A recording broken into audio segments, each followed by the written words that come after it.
conversation. Are you stuck at home in lockdown? Yeah, I know, we all are. Don't worry, we've got you covered because it's time once again for Live at Night with Pete Ferrero, where whatever happens, happens. Here's your host, Pete Ferrero. They must be like the life of the party. Okay, how'd you like the intro? Tim, were you able to see the new I like the intro. Right? Okay. I'm learning with StreamYard every single day. I don't know where Mike Walter is. He's supposed to join us. Mike Walter, not Walters. Walters. Yeah. I forgot we got to call him that. A little bit of a meltdown last week. And anyway, you really hit a nerve there with that one. Yeah. Hopefully he joins us soon. If not, we've got some other usual suspects here to talk about the records that shaped us. Tim Hillman's back. Right. Hello. Good to see what you, Tim. Tim is our young blood. He always brings something that we've never heard of. Right.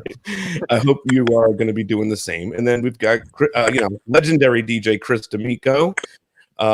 He's back with us, and Glenn from the B Street Band is joining us today too. So that's hello, Glenn. Very exciting to have all of us here. So right before we came on, we were kind of talking about how the two of you, both of you have been sort of doing some music live online on Facebook, doing some songs and doing some requests. And hang on, I think we got Mike. Mike is here too. Awesome. Hey, there he is. What's up? What's up? Missed you, man. There you are. So we got Glenn with us from B Street as well this week. Nice. Yes. So those guys were talking about, here in lockdown that they've been doing some live streaming and singing online, and it's kind of stuff that they would not have done before. So talk to me a little bit about that, Glenn. You've been every day doing a different song, and it's friggin' awesome. I think people are digging it. Yeah, like I said, I have been playing in bands, or I've been playing as a professional musician from the time I was about 15 years old. But I never worked by myself. I never worked as a single. And I was always, to be honest with you, I was always afraid to do it. I didn't think that I would be able to do it. I didn't think I'd be able to pull it off. But when this all came down, between the boredom and anxiety of just being stuck here in the house and people asking for it, I started doing it. And now that I'm doing it, I really enjoy doing it every day. I'm looking forward to recording songs and just throwing them out there for people. I'm taking requests that they wanted to hear, and I'm coming up with shit that I never would have thought of playing, beforehand. And I'm having a good time. I'm having a lot of fun doing it. And Chris, I noticed that you've been doing a lot of that as well. Yeah. Yeah. I've been trying to shape the format. Like the other night I went on live, I've been doing the night shift. I'll go on at like 11 or 12. And I'll just start asking people, look, just throw stuff at me. It's train wreck radio. I'll even do stuff that are supposed to be guitar, and I'll play piano and do them.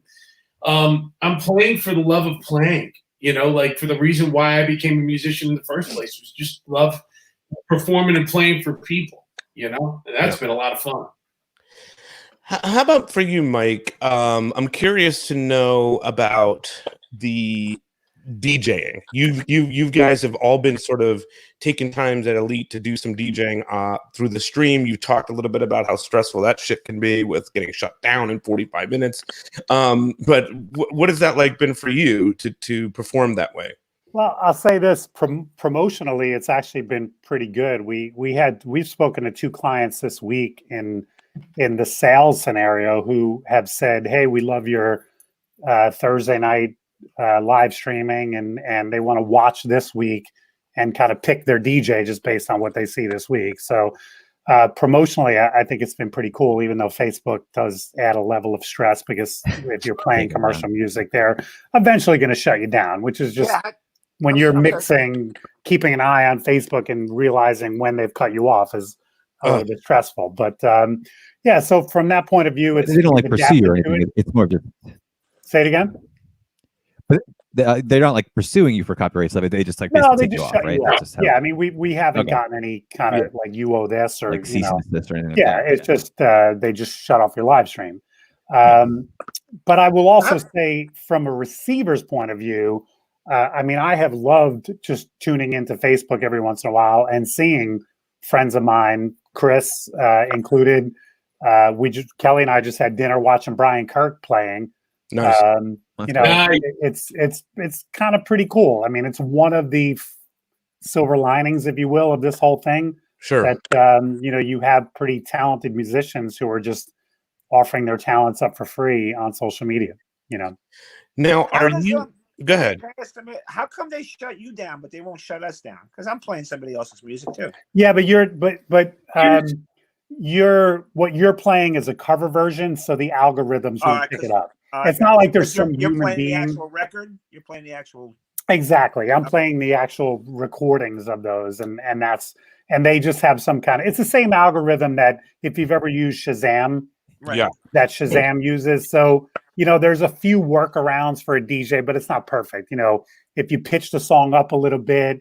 As an MC, I talk over it as much as possible. Like I'm on the microphone as much as possible because that breaks up the algorithm. But eventually, they're going to catch on to you.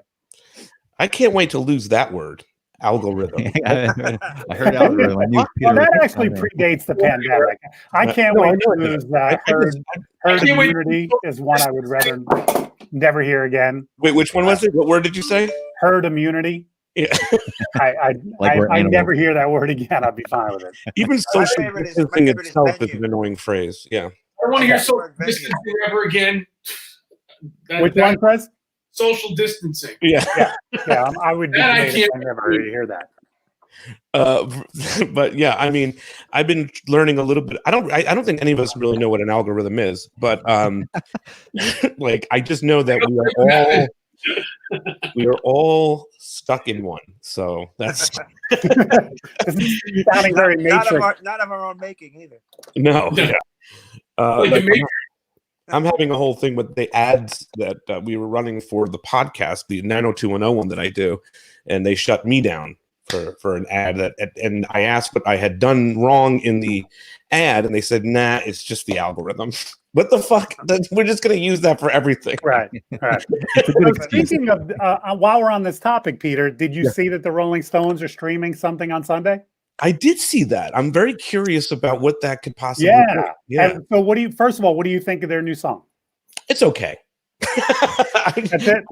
I know that I'm supposed to say that it's an amazing song and I dig it. No, you don't have to say anything. Just you only think it's okay. For me, when you've skipped, and I'm sure Tim probably feels this about Green Day, but when you've skipped 6 years of releasing music and you pop off this particular song, it's a blah song for me. It would probably have been a B-side, but because it happened to be about like a pandemic scenario, right?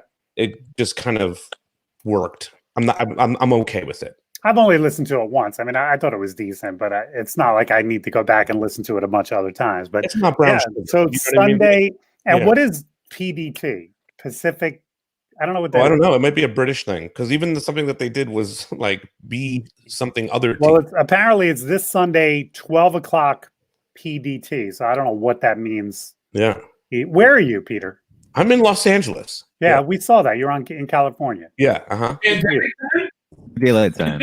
Wait, what's that? Maybe that's PDT means pandemic time. Pandemic time. That might be it, Chris. Pandemic. If I don't hear another like remake with pandemic words in it again, a parody song with I'm gonna put these words with pandemic, and social distancing and all these other words into a popular song. If I don't hear another one of those again, like a Weird Al Yankovic version of a song. But yeah, all of a sudden everyone became Weird Al and made those songs for like 2 weeks. They're all singing, instead of "Come on, Eileen," they're singing "COVID-19." You'll probably be doing that version when weddings come back. Yeah. No. I think when weddings come back, nobody is going to want a reminder of that. It's funny. Hey, Mike. Also, obviously, everybody, the virus is what it is, but then it affected you, right? Your dad has got this thing. How is that? How are you now dealing with that new dynamic of, okay, yeah, my business is affected, but now my dad has the virus. So, yeah, I mean, my dad's in the hospital in the city, Mount Sinai, and he's struggling with it. He's got pneumonia in his left lung. And that is going to be, the deciding factor of whether he beats this thing or not, whether he can defeat the pneumonia. And we're all just pulling for him and trying to stay as positive as possible. That's all we can do. That Right is, there with yeah, Thank all you, Chris. praying and thinking and hoping Was and he everything. compromised before? Did he have lung problems? Yeah, before? my dad's 80. He's had some pre-existing conditions. He's had a bad heart, and he's a little bit overweight. So he was basically in that demographic of, holy shit, you shouldn't get this, and holy shit, he wound up getting it. Yeah. But so, yeah, I mean, the only thing we can do is be optimistic and keep pulling for him. And I will say this, every time I talk to him and I tell my dad how many people are praying for him and hoping for him and sending him love, you can see it physically perks him up. So I appreciate all the love and support. We got a whole room of record fans here that are praying and hoping and for him. So he's a good man. Very cool. So, and let's go Mets, right? I know he's a big Met fan. So. He is a big Mets fan. I did a "You Gotta Believe" theme last week when I did a social media post about him. That's it. That's all you can do. I got to meet him in Atlantic City last year. Very, very good dude. And I know where man. you get it from. Yep. So to Glenn, I'm curious about your entry into the rock and roll band world. And I know you have a specific, the band that you're in is the B Street Band. It's a Springsteen cover band. I love you guys. I think whenever I get to do a wedding with you guys, it's amazing, man. I mean, the songs, you just put people back in a place where they maybe saw him, or that you get the right vibe out of the band. How did you get into all that? How did you get into the cover band thing? And give me your sort of background on that. I started off playing drums. I was a drummer, and I used to play in my basement as like a 15-year-old kid. I was playing the records, and a guy who lived next door to me knew some guys who played in a band, and they needed a drummer to fill in for a practice one night. These guys were about like 10 years older than me at the time, so I went over and played with them. But I was pretty good. I mean, when I was young, I was pretty good. And I ended up joining their band, and I started working out in clubs and bars and stuff from like 1975. I was 15 years old, and really never stopped.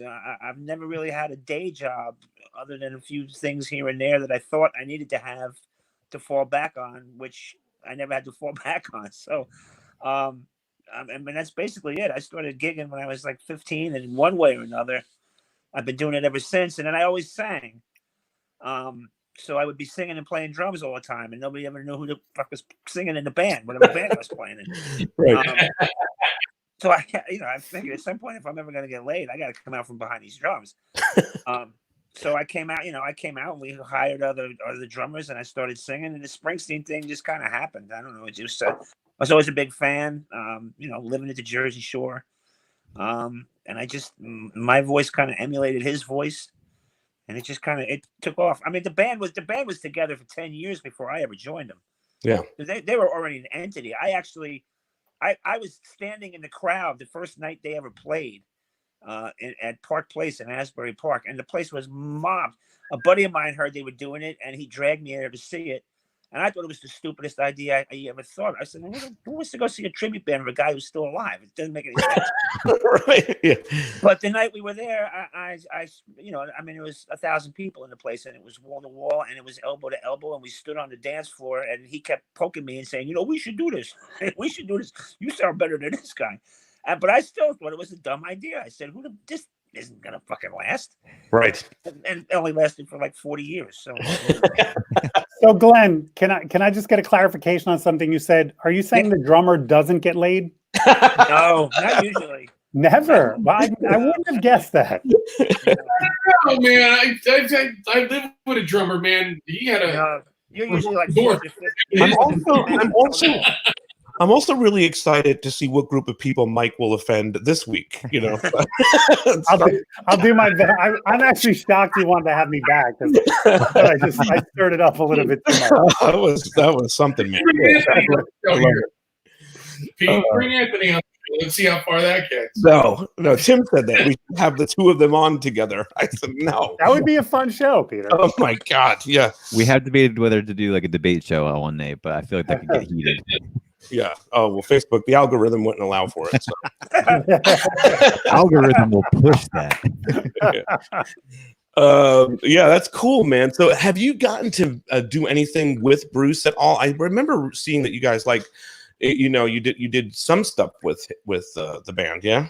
We've played. I mean, different times in our career, in our history, we've played with different members of the band. I've never met him. I think if him and I ever meet, the whole world will explode. Right. Yeah. The universe will explode.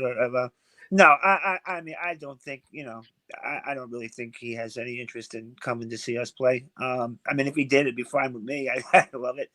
Is he aware of you guys? We played with Clarence. We played with Danny Federici when he was alive. We played with Gary Talent a couple of times.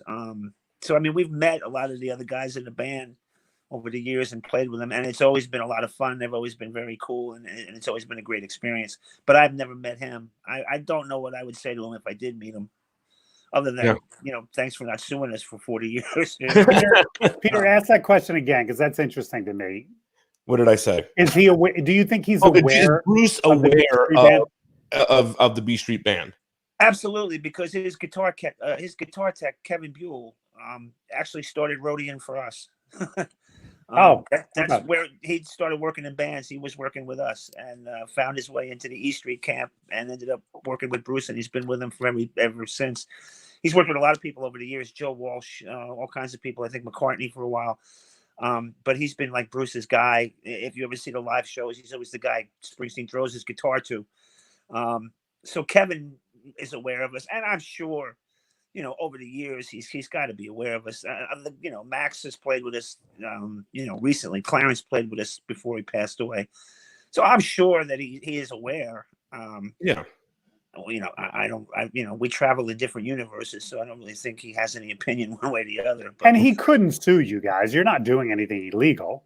No, I mean, what would be the point? It would be like, it would do him no good and make him look kind of stupid if it ever became a story. I mean, right. Yeah, that makes sense. We did back when Trump got elected. We were internet sensations for about 15 minutes because we were hired to play an event for a New Jersey not a corporation, but a New Jersey group, a business group.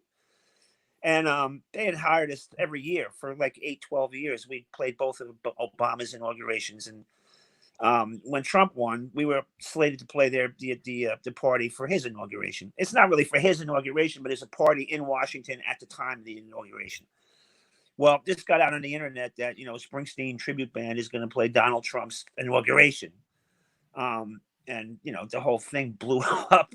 And for about 3 days, I mean, we were all over the internet. Late night comics were doing bits on us. And wow. They had called us up and wanted us to go on the Colbert Show. They wanted me to go on the Colbert Show one night. But I just, we had other gigs that we had to do, and I didn't want to bail out of another gig after we ended up not doing the gig because it ended up being such a big stink. Yeah. Because the Springsteen fans didn't want anything to do with Trump, and they were all, they wanted to hang us from the yard arm. And then when we pulled out of doing the gig, the Trump supporters all wanted to hang us from the yard arm because we weren't doing the gig. So it was weird. I mean, it was really weird. The news organizations were calling us, internet organizations were calling us. I did an interview with some people from New Zealand, from a radio station in New Zealand. So that's for crazy. For 3-4 days, we were all over the internet. And it was a really weird, kind of scary feeling because if you're not used to going viral for a way that you don't want to go viral, you want to go viral for a cover that you did that was so fucking good. You know what I mean? Or something, some kind of humanitarian shit. You don't want to be you don't want to be trending because you're an asshole. Right. I'm sure Bruce knows them just as much as Billy Joel knows a Big Shot. I mean, for crying out loud, Billy Joel pilfered Michael Del Giudice from Big Shot. Playing his band. He's part of the band now, which is, that's got to be a great gig for them, And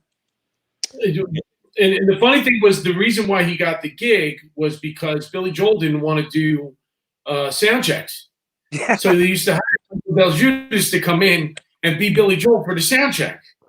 And one day Billy goes, well, why don't you just come and, sing background and do some of the stuff. And if you pay attention now during Uptown Girl, you can hear Mike is kind of pushed a little further up in the mix at a live show.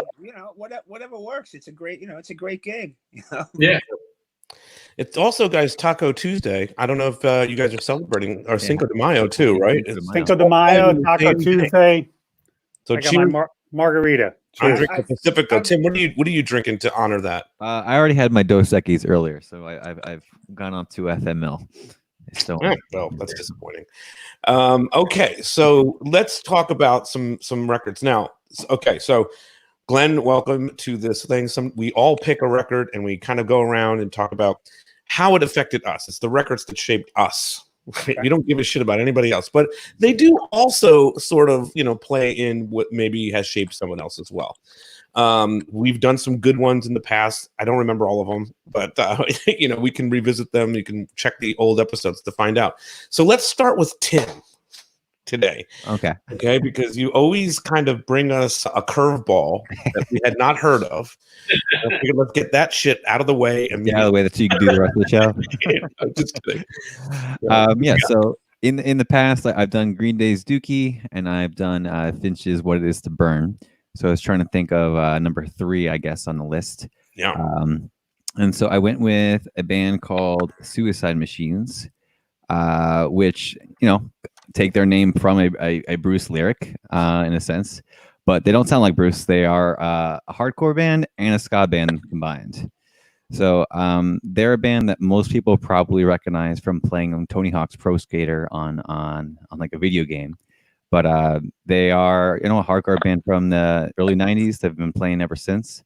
And it's one of those things where I think it was one of the first bands I saw that kind of had that contrast of just like super happy ska music, and then they would go into super screamy hardcore stuff. And so I think the contrast of those two, and especially live, it made the hard parts sound that much harder and the soft parts sound that much more happy.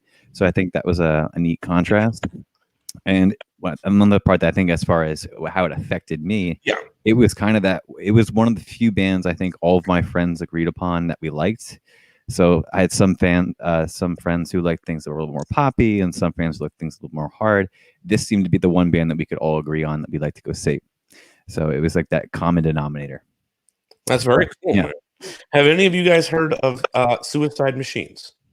No. No, me neither. No. Do they still play? They do still play. I mean, like many bands from that era, their lineup has changed, and it's really just, I think it's only one original member, which is the singer now. And they're from Detroit, so I think they always try to do. Right now, I know Detroit's obviously not doing so well, so I think they try to do a lot of stuff for Detroit and trying to represent, because a lot of the bands from that scene are either from California or from New York, so they're kind of that's kind of interesting that they're from Detroit. Yeah, it's an anomaly for them, and I think that's what's kind of been hard for them, because to find that scene that like is locally. If you're in California and you have that, you can tour pretty much all year just doing California, or if you're in the East Coast, you can just do around here. But Detroit, it's tough. You're playing basement shows. Yeah. Oh, all right. Cool. Yeah. I appreciate the find, and I'm sure we're all going to go out and listen to it. All right, Mike, what do you got this week? Starting with what are you starting us off with? I can't believe 3 weeks I haven't talked about this record yet. I consider this to be, I'm going to say, the greatest album of all time. Wow. It's certainly my favorite album. It's funny, I couldn't tell you what my favorite song is. Like if you asked me my favorite song, whatever I said today, I would say a different song next week. But favorite album, this is my favorite album of all time, and I think I would argue that it's the greatest. Sting? Sting, Nothing Like the Sun. It's a double album. There is every single emotion on this album: joy, sorrow, heartbreak, humor.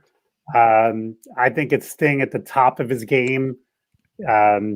As far as talent goes, he surrounded himself with amazing musicians. One of the reasons he left the Police or broke up the Police was that he heard sounds that a trio couldn't produce. And that's the album that he finally manifested all that. And what songs are on this record? What songs are on this? Fragile is on that record, which is Little Wing, right? Isn't Little Wing? His cover of Little Wing is on that record.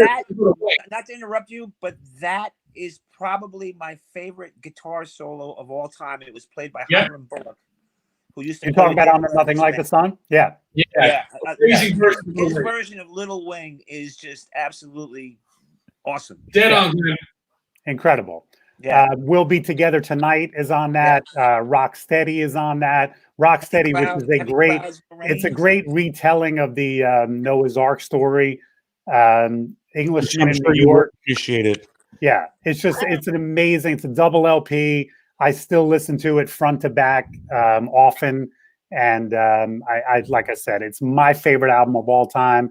And I would argue it is right up there with Sgt. Pepper's or Pet Sounds or any other greatest album. I would put it. When was this released? 86 or 87. Okay. So this is right as he's outside of the Police. It's Sting's second studio out. When he left the Police, he released Dream of the Blue Turtles. Then he released a live album, forget the name of it, and then he released Nothing Like the Sun. Yeah, if I remember correctly, one of his parents had died during the making of that record, so it's filled with emotion. There's a lot of sorrow on the album. There's a lot of happiness on the album. It's incredible to listen to front to back. Actually, the first song, I think Lazarus Heart, is about his mom's. Lazarus Heart. You're right. Yeah. Nice. Is Russians on that album? No, that's on the first one.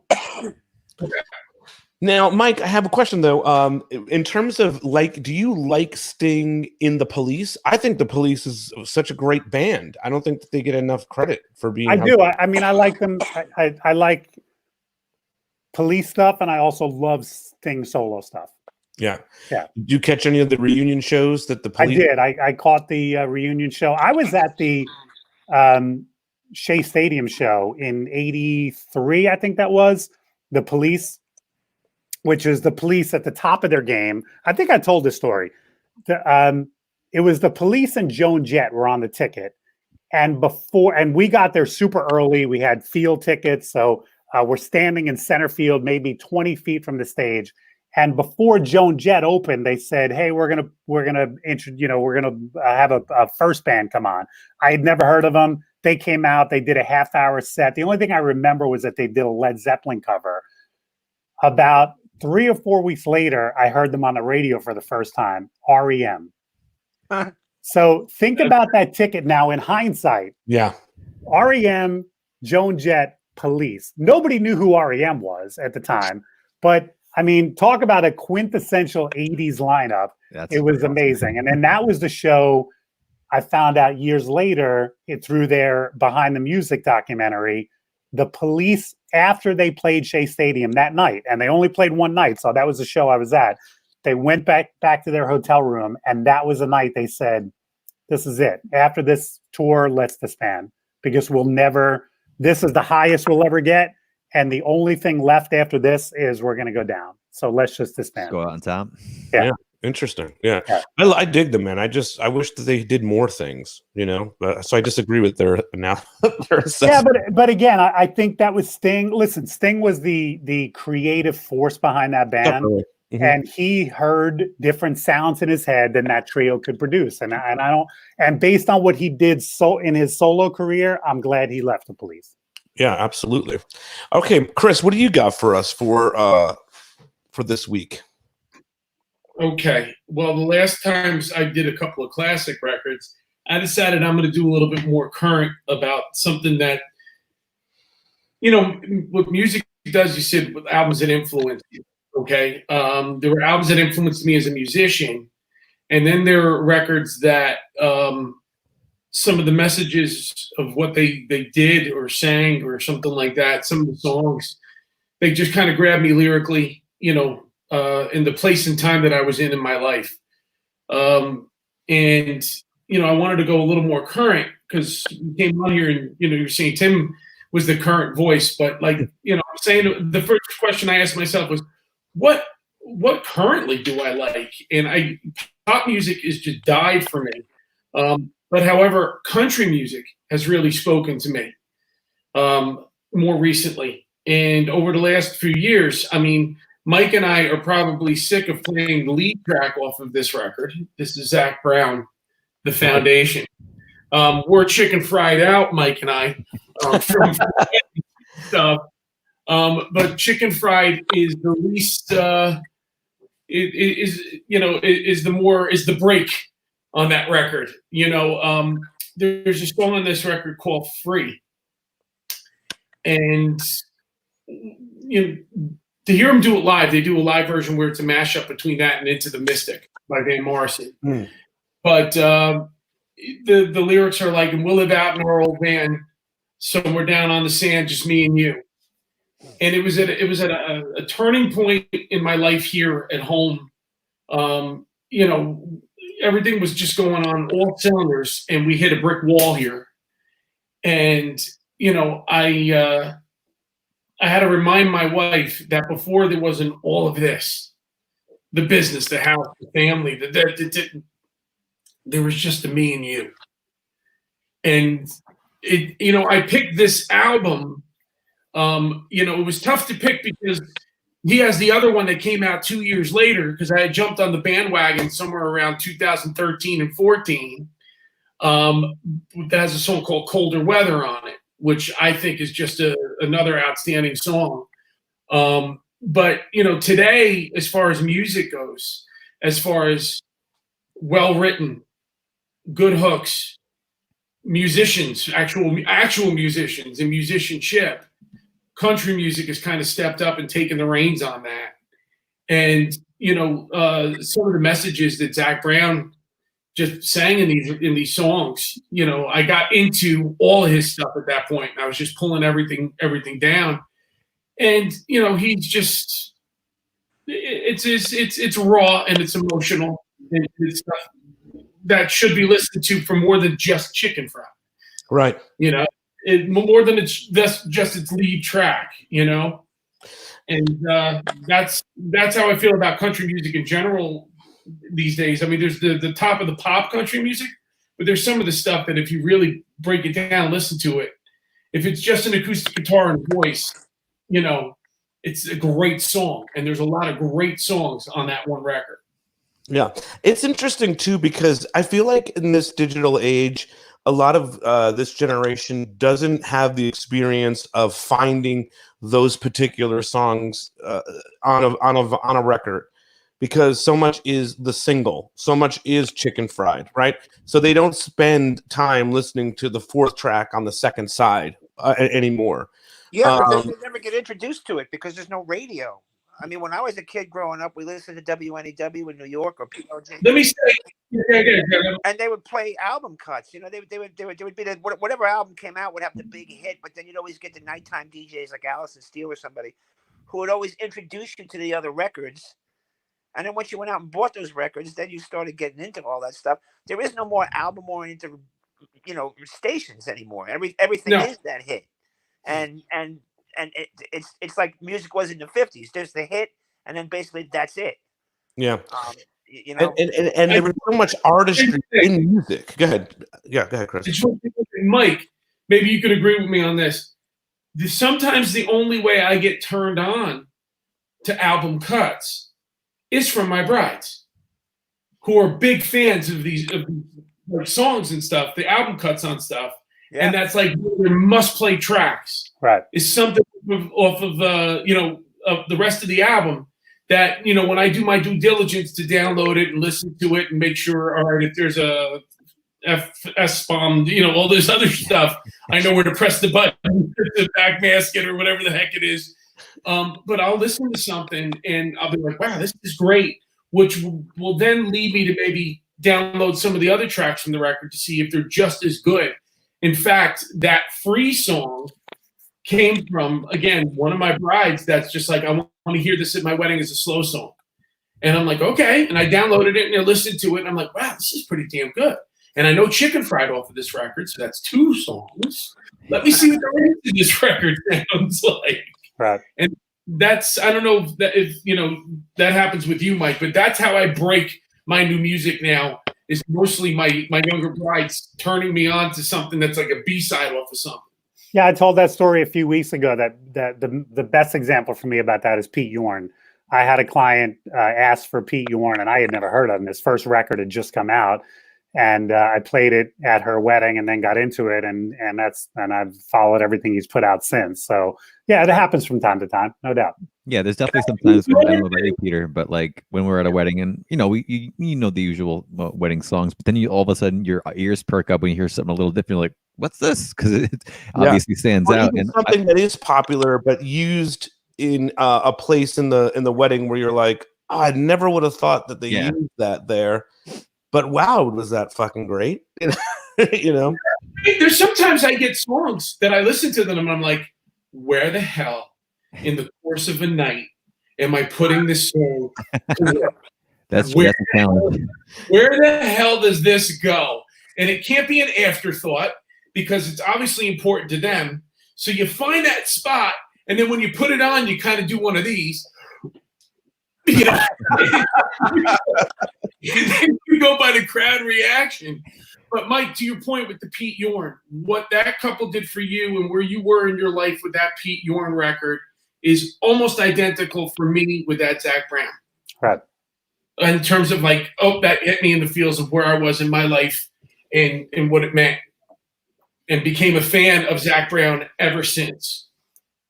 When I hear Zach Brown, I think of Little Feat. Okay. I don't know if you guys are familiar with Little Feat. I'm sure the band Little Feat, yeah, definitely. Little Zach Brown is what the I guess the extension of what bands like Little Feat were when I was growing up. Yeah. Not really country, not really rock and roll. Somewhere in the middle, that California country-ish. Not even like Eagles stuff, but I don't know, more. I don't know, in Memphis, Nashville, but not country. You know. Yeah. Not afraid to do other shit and shit that may not be considered country. So, Glenn, do you have a choice for a record? Shit. Well, first of all, anything that Peter Gabriel has ever done. I'm a Peter Gabriel fan the way Springsteen nuts come at me all the time. I'm the guy who I drove to Massachusetts to see him play, and then I drove up to Uncasville, Connecticut to see him play, and then I drove here and drove there. But the Face Melting solo Peter Gabriel album, the one that has Biko on it, and Salisbury Hill is my favorite song ever written of all time, and In Your Eyes is my second favorite song ever written of all time. I just always like Peter Gabriel's voice. I like the music that he produces. I like the world music vibe of it. And I've always just been a big fan, just a really big fan. If I met him, I'd get all goofy. Like if I met Springsteen, I could probably get away and be pretty cool about it. Hi, how you doing? Nice to meet you. Really great. If I met him, I'd go like full fucking tilt Lucille Ball and just like, you know. Is he still performing? Peter Gabriel? Huh? He's still performing? Yeah, right. Peter? Yeah, Peter Gabriel. Yeah. Actually, the last thing he did was with a full blown orchestra. He made an album called Scratch My Back where he did covers of other people's songs, but he did them with an orchestra. And then he toured with that, doing those songs, but also did his own songs from his own catalog. But everything was done with an orchestra. And I saw him at Radio City Music. It was brilliant, absolutely brilliant. Those albums that you're referring to, Glenn, are incredible. The Scratch My Back album is amazing. I remember Kelly and I were in Italy 7 or 8 years ago, and I went for a run one morning in Florence with the Scratch My Back album headphones and this big orchestra, and he covers David Bowie's Heroes, right? Heroes, and Boy in the Bubble, right? And I just remember like running through the streets of Florence, which haven't changed in like over 1,000 years, and I was just like, it was a mind out of body out of mind kind of experience. Actually, incredible. if you go to his website, you can download a show that he did in Italy with that orchestra. I'll have to check that out. Because I love that album. And then what was the one that he did? New Blood. It was his own songs, but orchestral versions. Right. And there's a version of Red Rain on that. That's amazing albums, really. Yeah, they were very well done. Mike, do you feel as a runner that you've had an experience with music that's different? I mean, listen, I could sit and put a record on still to this day, you know, and just turn all the lights off and just dig in. Like we said, live inside a record. We talked about that last time. Yeah. Is there, being a runner, do you find yourself having more experiences like that? There have been moments like that. Like I remember one where I was listening to just random Beatles music. I just, put a Beatles playlist on and I was running, and the song She's So Heavy came on, which is from Abbey Road. It's not, nothing special, but I don't think I had ever listened to that song so like intently, and I'm running and I was probably long into a run. So when you get fatigued, you start feeling things differently. And I kind of knowing what Lennon was going through at the time, where he was married, but he was falling in love with Yoko Ono, which is a fucked up thing to be doing and going through. And hearing that song, I literally stopped running at one point and like doubled over because I felt his pain. And I don't think I would have had that experience if I had just heard the song in the car or at my desk in the office, but just being able to listen to it with nothing else in my head because I was running, that it struck me more than it ever would have. Very cool, man. Now I picked this record. I don't know, Tim will know it maybe, but as you guys know, I'm a big Everclear fan. And I picked this record, songs Look from at you with the screen sharing technology. Getting all fancy on it. I'm fucking around this week. Songs from an American movie. I think last time we talked about being like living in a record, and I definitely lived inside this record. But there's a particular song on this record, Learning How to Smile, that I needed. It was a song I needed to hear in the moment of my life at that time. And I'm not, I won't go too deep, but there's when you're younger, you carry a lot of anger and bitterness about certain things as you're growing up. But hearing that song, Learning How to Smile, it literally just changed everything for me. I mean, listen, we all struggle with ups and downs, like that's life. But it was a song I needed to hear. Chris, is there a song that you needed to hear at a particular moment? Maybe not the album, but is there a song? Like for me, that was, Learning How to Smile. From the album that I picked, it was definitely that Free song. It really personified that, it's the song is basically like, it's just you. This is life. Under the stars, and this is what it is. It's not the things, it's not the money, it's not the business, it's not the shit, it's not all the shit that you're, because remember, the winner of the rat race is still a rat. It's just it's you and me, and it's about stripping it down and just bringing it back to that. Because sometimes, in order, like a slingshot, in order to move forward, you gotta pull back and then let yourself go. Yeah. And that song grounded me. And you were talking to Mike about running. For me, a lot of it is my car rides to and from gigs. Oh, totally. Yeah. It's just me. And I've got all the Bluetooth shit in the world, because like if I'm going to be in a car for an hour and a half to 2 hours, I'm going to have the right stereo system, the right jug of coffee and my music, and good for Spotify, because I can sit and I can make a playlist to this shit. And you just sit there and you lose yourself in that music in the moment, and it's just, it kind of grounds you so that you can just breathe, reset, and then reapproach life again, And yeah. And for me, with Learning How to Smile, also, it was, being with my wife, Christina, obviously, it had an impact on our relationship. And these two records, it was supposed to be like a double record, the Songs from American Music Part 1 and 2. I wish it was a double record, because some of the stuff on 2 it sucks. I mean, it's great if he's, you know what I mean? But I wish that they condensed it into one piece. But there's another song on the volume 2 that for my anniversary, my 10-year anniversary, Art Alexakis came to it, and he played a song off that record. I can't even think of the title of it because I know it as one thing, but I think that it's called "The Good Witch of the North." But I know it as "I Swear I'm Going to Marry You Someday." So he came and he didn't want to play the song because he had written it for a previous marriage. And so when we were talking to him about coming out and all, I was talking to him about coming out. I said, the deal is he has to play that song. Like, it's cool if he plays Santa Monica, cool. But that's our song. That's from Volume 2. Learning How to Smile was a personal thing, but The Good Witch of the North was definitely a relationship thing because it was what I was always building to in our relationship. And he did, and he played a little bit of it, and then he stopped, and he was like, but it was super cool to have that experience with him. He abbreviated it just to kind of.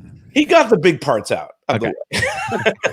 Can I tell you a quick story real quick? Please, yeah, this is what we do I here. don't want to crush the party here, but No. I was just diagnosed with cancer. Oh, jeez. Yeah, I know. Well, there goes that. I didn't know where you were going to go. That's enough for me, guys. Seriously. Dropping a bomb. Thank you. That's all the time we have. Seriously, come on, everybody. And it was pretty devastating. And my wife and I went to the doctor, and we were on our way to the doctor. I just found out that I had it, and we were on our way to the doctor. What's the game plan going to be? And I was scared. I spent, a week. This coincidentally happened the whole time that this Corona shit went down. So it's been a really shitty 8 weeks for me. I'm sure. But no, not at all, man. I'm very positive about it now, and I'm in a good place about it now. But anyway, on our way to the doctor, my wife had the oldies station on, and Salisbury Hill came on. I just told you that's my favorite song. And I mean, what are the odds that even an oldies station is going to play Salisbury Hill by Peter Gabriel? That's just like, I mean, when the fuck are you ever going to hear that on radio? Yeah. Because I'll have you guys sitting here for hours on end. Believing that shit. But the weird thing is, not only did it happen one time, but then we had to go to the doctor again at another really stressful moment in this ordeal. And on the way home, the song came back on again on the radio. Believe it? This is probably the first 2 times that song's been played on the radio in 30 years. Please. They're not running to it. Yeah. Yeah. Please So I don't know believe if it was Providence or I just happened to hit the right rotation in the oldie station or what. No, it was played for you, Glenn. It took a devastating day for me and literally turned it around. So that's amazing, man. It's funny. We've had that conversation. I've had that conversation. I'm gonna let Chris jump in here. I know you got a couple on this, but I do feel that there is, a music god that is letting us know it's gonna be all right, man. You know what I mean? And yeah, I won't argue with that. Yeah. I am not. Well, I wasn't, and I got the great guy on the bottom over here on this list for this one. I was never a spiritual guy, okay? But enough, my son passed away 5 years ago, it will be this June. But enough shit has happened in this 5 years where I'm going to actually write a chapter in a book about it where you eventually just got to go, you win. And I'll bring up the most recent thing that just happened, okay? I have to say, because next month will be 5 years that my son is gone. Because we're all in here hunkered down and we're seeing the same faces in this house for the last 2 months, of course my son is weighing heavy here. Yeah. Missing him and stuff. I've been watching this corny show on NBC called Zoe's Playlist, okay, where this girl has this magical power where she can hear what people's real thoughts are because they sing them out loud, and only she can hear them sing the songs. Well, in this particular episode, her father's dying of like a brain thing. And last night I'm on the treadmill, and I'm sitting there, and they said, okay, we're going to start giving him morphine because it's time for him to go. And I'm on the treadmill and I'm watching this thing, and they said, okay, so let's have the brother go in and say goodbye to him.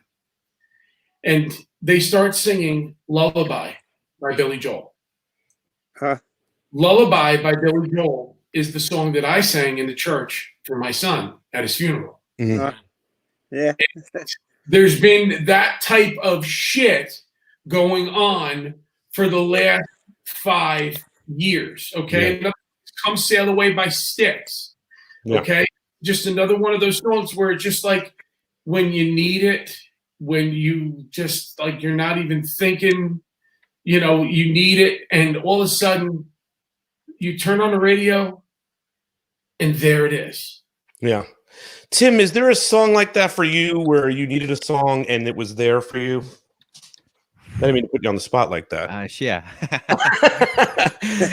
We could go to Mike. Yeah, I mean, but I know where we're going there. So let's go to Tim. Yeah. Trying to think if there was a moment where I needed it.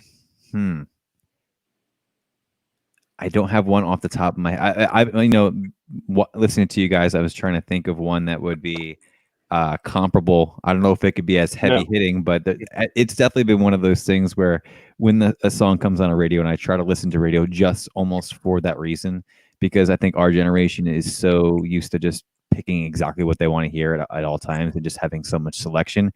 It's nice to have, as Peter says, the algorithm or a DJ pick something, and it hits harder, and it feels better when like you hear a song when it's like random, like on a radio. Because I don't know about you guys, but like, say for instance, like you have a favorite album, right? Let's say if I had to pick a Green Day song, I probably wouldn't put on Basket Case. But if I hear it on the radio, I'm gonna keep it on. You know what I mean? I don't know about how you guys feel about that. Like, I'll keep something on that I normally wouldn't pick, but because it's on the radio, it's staying on. Yeah, I'm down. I'm down with that. How about you, Mike? Well, I'll just second what Tim just said. The Sirius just started a Prince channel for the month of May, and I've been listening to it a lot. And I get a thrill when I hear a track that I don't often hear, even though I own it. I mean, and it's on my phone, and I could have dialed it up at any time. And I think Sirius is doing a good job of, they're playing a lot of his hits, but then every once in a while they're giving us a B-side or an album track or a rarity that most people would just turn off the radio. But then Prince fans like me are like, oh my God, I can't believe I've heard that. And again, I have it. It's probably on my phone, and I could have listened to it at any time. But hearing it on the radio, there's something thrilling about that. I thought of it the other day. I own the entire DVD collection of Sopranos because it was my favorite TV show of all time. So I could watch a Sopranos episode at any time that I wanted to. But there's something about flipping the channel and coming upon a Sopranos episode that makes you go, oh shit, I want to watch this. You know what I mean? I can just go down the basement or right here where I am and watch any episode anytime, but there's something thrilling about it coming up randomly. Even like when Goodfellas is playing, or there's certain movies, right? When it's playing that, you know what, I was gonna go do this shit. Right. I'm not doing anything else but watching this. Yeah, and yet I own the DVD. I can watch it at any time. But there's something about stumbling upon it randomly that gives you that. The Godfather is one of the best examples of that. Yeah, absolutely. I mean, I have 8 different versions of The Godfather, but every time it's on the TV, it's always like, oh. Right. You make a pot of coffee because you know you're going to be up all night. For Glenn, I'm curious, man. What about Bruce? Is there a particular Bruce album or song? And I want to play with us because the Stones just had some stuff like you mentioned, Mike. They did the "You Can't Always Get What You Want" on that concert, and Prince has got the channel. The Stones has a channel.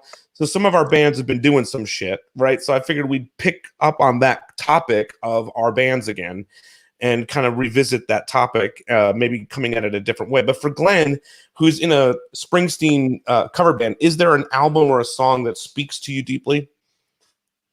The one song I never get sick of playing is Thunder Road, just because it's just it's such an operatic piece, I don't tire of it. Some of them I get tired of because we play a lot of gigs in the course of a year. We've been doing it for a lot of years. Bruce is probably like, tell me about it, bro. Yeah, well, I don't want to sound like an asshole here, but I've sang some of those songs, I am sure, more times than he has. And I would bet him on that. Darkness on the Edge of Town was a great record. I mean, that's my favorite Springsteen record. Because at the time I was a kid, I was just really getting into him. It was the first time I ever saw him was at Madison Square Garden, his first gig at Madison Square Garden, supporting that tour. Thunder Road, that was probably the song that, like, I just don't get tired of playing it no matter how many times we play it. Darkness on the Edge of Town was right after Born to Run? Well, yeah, it was like 3 years. But that was the first album after Born to Run, right? Which is kind of, I mean, it was, Born to Run was hugely successful, but then there was a huge layoff in between. So when he came out with Darkness, there was no guarantee that, you know, he was going to go anywhere with it. And he was certainly not the icon that he is today. So, I mean, it was kind of a make and break record because there was a lot of hype and there was a lot of bullshit around Born to Run. And then he had to come out and back it up with what was record. Peter Frampton's first record after Frampton Comes Alive? I don't remember. Right, exactly. Like, and that's an example of a guy who peaked and then you never heard from him again. And I'm sure Bruce probably had fear of that. Like, oh my God, I've put out my quintessential album. Now, am I going to go away or am I going to establish a career here? Yeah, I mean, it was certainly up in the air as to what it was going to be. Now, obviously, there was a lot of anticipation and there was still a lot of cult involved. But, I mean, he didn't really get big for another 5-6 years after that when Born in the USA came out. Yeah. You know, his was a gradual, old school kind of, you know, building on live shows and building a cult audience and blah, blah, blah. You know, he was an overnight success who had been around for 12 years. Right. You know, and that pretty much doesn't really even happen anymore. But Darkness on the Edge of Town was a big record for me in my life. That would be one of the top 5 in my, you know, on a desert island kind of deals. Mm-hmm. I would also say, like, you know, I love the song Dancing in the Dark. I know that it's commercial and I know that it's one of those commercial songs from that from Born in the USA. Yeah. But I still, if you really listen to Dancing in the Dark, the lyrics, it's something really beautiful about going for things and believing in yourself and going for a challenge. I don't think Dancing in the Dark gets enough credit as it probably deserves because it's so commercial, Bruce. It's kind of like he's Proud Mary, you know. Yeah. Poor John Fogerty gets remembered for Proud Mary all the time, but it is his most successful single. Yeah. It made it to number 2. It sat at number 2 for 5 weeks and never got to number 1. Wow. Yeah. Because of When Doves Cry. So the only reason Bruce Springsteen does not have a number 1 single is because of Prince. Yeah. If you think of that time period there, and Peter Gabriel's "So" was also out. So I mean that was an incredible period of like 2 years for music. Michael Jackson's Thriller was out. Thriller was the year before that, but that era is amazing. You're right. 83 to 85 was amazing music. Yeah. I get a lot of success playing. 10 years of that, record companies were dying. So, you know, I get a lot of success playing Thunder Road, but the live version from the box set. Yeah, I did that at my weddings during the dinner section, like when they're handing out the dinners. I do the stripped down version that he does off the box set, and it depends on my crowd too, you know, but it goes over huge, that version. Yeah. Mike, with the Prince thing coming up with the Sirius station, is there a song that you heard recently, maybe that you hadn't heard in a while, that you were like, shit, you were just kind of talking a little bit about it? Like, yeah, just today I heard All the Critics Love You in New York, which is off of 1999. It's an album track. I think it clocks in about 12 minutes long, and it's one of those that I hadn't heard in forever. And I pulled into my garage and I kept the radio on for like 3 minutes listening to the end of it. It was one of those, that was one of those rarities that I'm like, again, I have it on my phone. I could have listened to it at any time, but just hearing it on the radio was pretty cool. For me, with the Stones doing that concert and they only picked one song and they picked You Can't Always Get What You Want, I was like, is this, like, you know, being the deep analyst of the Stones, is this the best Rolling Stones song? Do they feel this is their best? You can only pick one song for this concert, and they did that one. And I do I do really love that song, you know, and I guess maybe because of that concert, whatever that was, I don't know if it was a concert or not, but I don't really think that was a concert. Do you think that had anything to do with the fact that Trump has kind of taken ownership of that song? Trump uses that a lot at his rallies.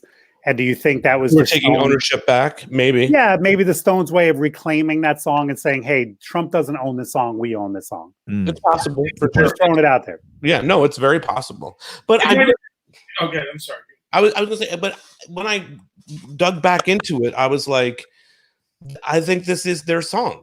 I know everybody would say Satisfaction for sure for different reasons, right? But I don't know. I just feel like it's their epic classic. That I think sometimes they pick songs based upon a couple of things. Mm. Where will the casual fan sit? If we got to play one song, what's going to keep the casual fan here? Okay. And what's not going to shake the fan base too much with all the catalog that we have that we can play. You guys, I think the one song is either for the Stones is either Satisfaction or Honky Tonk Woman. Or maybe Start Me Up. It could be a lot of them. Start Me Up, yeah. Jumpin' Jack Flash. Sure. What about for you, Mike? What is the one tune that you'll go to? Brown Sugar. My favorite Stone song is "Give Me Shelter." Or no, I mean, if you're at a wedding and you're playing that one song, someone says, "Hey, man, can you play some Stones?" What's the song? I'm in a dance, if I want to do for dancing, probably "Start Me Up." That's very interesting. Very cool. Yeah. Yeah. And I'm picking during dinner. I mean, they have so many chill, mellow songs. Like if somebody asks me for a Stone song going into dinner, so I can play anything. Yeah, I mean, I might do "Give Me Shelter." I might do "Wild Horses." Yeah, your world is an oyster at that point because they have so many of those like fun songs. Yeah. Tim, what about for you, man? With Green Day, what is the quintessential Green Day song? Is your question? And also, was there something recently that you heard that you hadn't heard in a while that you were like, "Fuck, that's such a good Green Day song"? I mean, I'm always gonna go back to Dookie, but I actually recently when I like you guys, or I kind of got back into recording recently, and so I was like, all right, well, what am I gonna get started with? And I was like, obviously, I'll do a Green Day song, but what do you pick? And I ended up going with a Geek Stink Breath, which is off in Insomniac, just because it's simple. It's just got a snarl to it that just is fun to sing, and it's during the period of Billy Joe when he just was like, I don't know, his voice is just quintessential Green Day before he kind of went into his epicness during American Idiot. So he kind of I feel like the epic version of Billy. I mean, there's I mean, we all have, I'm sure with any of our bands who have different stages of what they were in, and I don't know, I guess I can relate the most to that, just like I don't know, this just angsty snarl and just grittiness to it. And don't get me wrong, like Mike said, like American Idiot is a masterpiece, and in it's perfection. But I kind of like a little bit of the grime of their early years. Very cool. And then in terms of the quintessential Green Day song, like the song that they will always be known for, or the one that the one that they will always be known for, and then I know where you were going to go, so go both. Okay. I'm going to go Jesus of Suburbia off of American Idiot, just because it's one of those things where everyone. That's for you. That's your pick. It's a pick because I think a lot of people pigeonhole Green Day into like, oh, they're the 2 to 3 minute punk songs. They do like pop punk songs, whatever. And then they came out with this, I don't even know how long it's 8-9 minutes. And you've done it at karaoke. Yeah, I've done it at karaoke, and people. I remember one time I did do it, and I remember I gave the microphone back to the karaoke guy, and I remember hearing him tell the guy that he was working with, "Take that off the list." don't ever play that song again, because it's long, and like after a while, even I was like, "All right, I think I'm good." Like, I always like to walk alone. But yeah, I think that's the song that I think was the biggest like come back fuck you to everyone, to be like, we're not just a 2 to 3 minute throwaway pop punk band. Like, we can make something that will affect you and be big and like incredible, especially because the story behind American Idiot is the fact that they had written an album and then they lost all the masters right before they were about to release it, and then they're like, what do we do? and then they started from scratch and made a completely new album, which ended up being American Idiot. And Jesus is Burby was one of the first ones they wrote, just because they were like, let's just do something crazy. And I think it was a risk, and it paid off. Nice.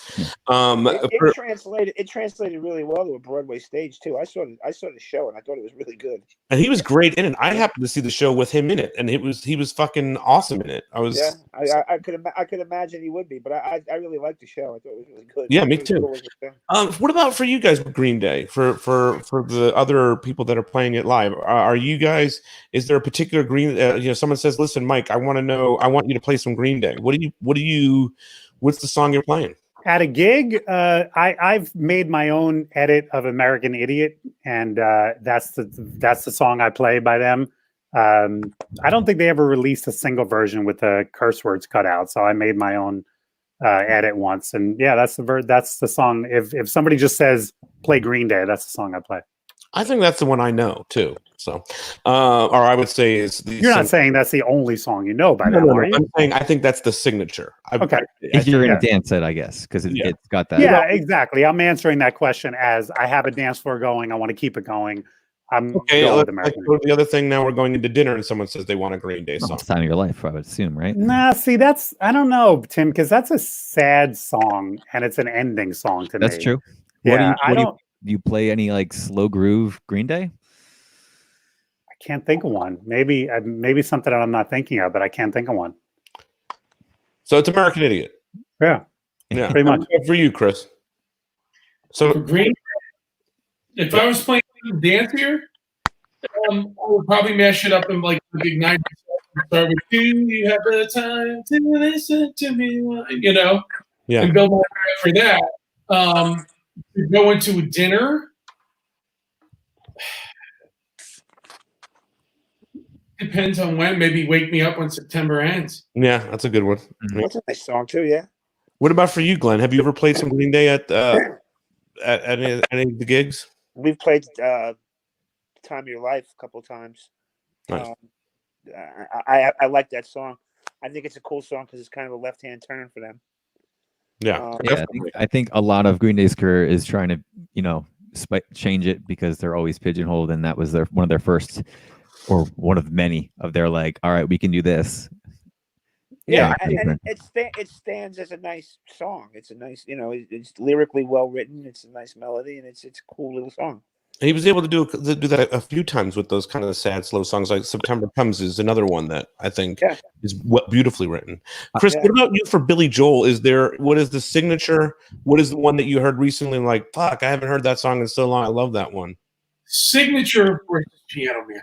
Everybody wants to hear that from him before, they won't let him leave the stage unless he plays it. Yeah.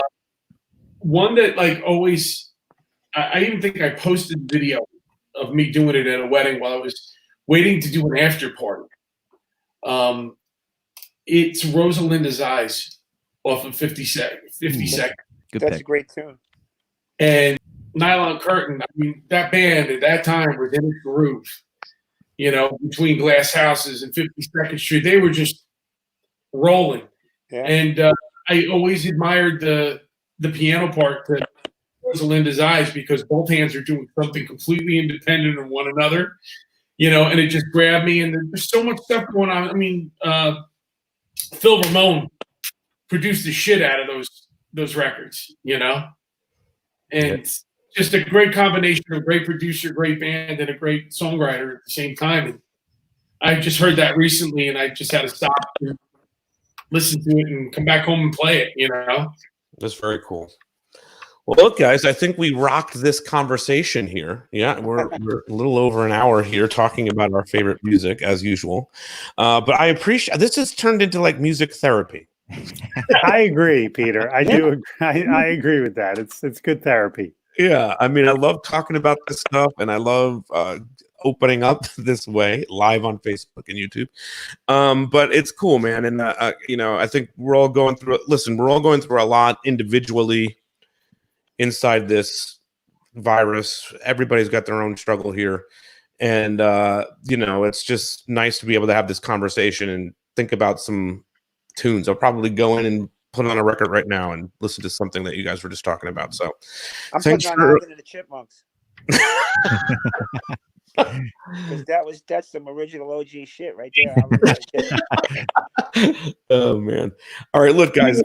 Go ahead. Stage, when we stage, stick around. I want to turn you on to something. When you show me Sheryl Crow record, I want to turn you on to something with that. All right, yeah. I mean, I did pick. I had Sheryl Crow picked as a possible, but I'm going to save that for next week and tell the story about that particular record. There you go, Mike. I like how you got that I word. know you like those Which one is that, Peter? That's her second. Yeah, that's not her first. That's her second record. Sheryl Her first album. What is her first album? Tuesday Night Music Club. Well, both of I feel like those two are the signature Sheryl Crow album. That first album was amazing. That's a writing picture. Sheryl Crow. Yeah. Look at that. She looks like She looks like she's about to murder someone there. Yeah, that looks like the movie poster for a very scary movie. Yeah, it's a great record. The Ring. Have you seen the movie The Ring? Yeah, that looks like The Ring. Somebody told her.